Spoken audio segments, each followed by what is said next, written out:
Isang pinagpalang araw sa inyong lahat. Tayo po ay magninilay sa salita ng Diyos, ang pinagmumulan ng awa at tawa ng ating buhay, ang salitawa.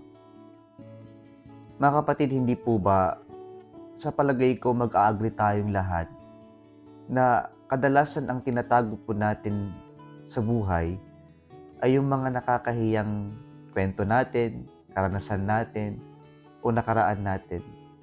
Itinatago natin yung mga ayaw nating ipaalam sa ibang tao. Itinatago natin yung mga ikinakahiya natin. Itinatago natin yung mga kapalpakan natin. Itinatago natin yung mga kamalian natin. Itinatago natin yung mga masamang nakaraan na gawa natin, o kaya naman yung ginagawa pa natin.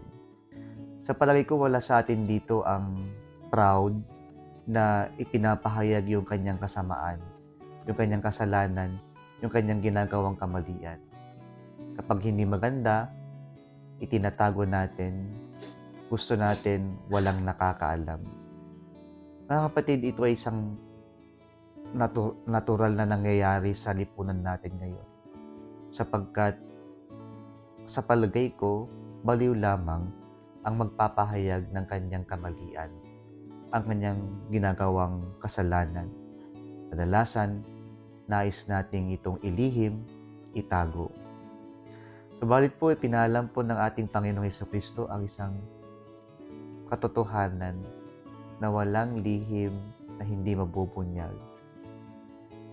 Bawat tinatago, inililihim, lalabas at lalabas yan. Kahit na ano pang gawin natin, wala tayong maitatago. Ito ay malalantad at malalantad pa rin.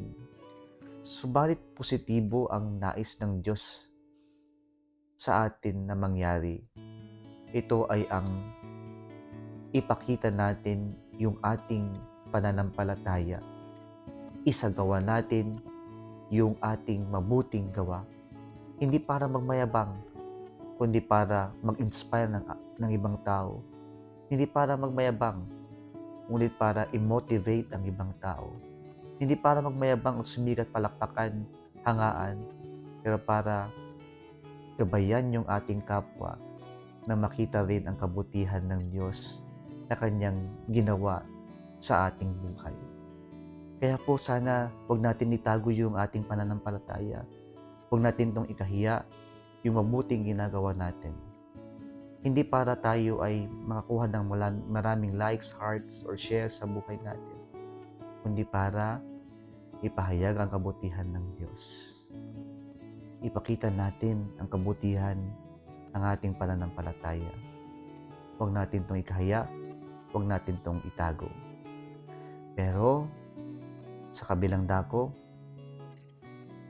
huwag nating itago yung ating masamang ginagawa at ipagpatuloy na gawin ito. Pinapaalala rin sa atin ng Panginoon, habang may oras pa, umpisahan na nating itigil at magbagong buhay. Muli isang pinagpalang araw sa inyong lahat.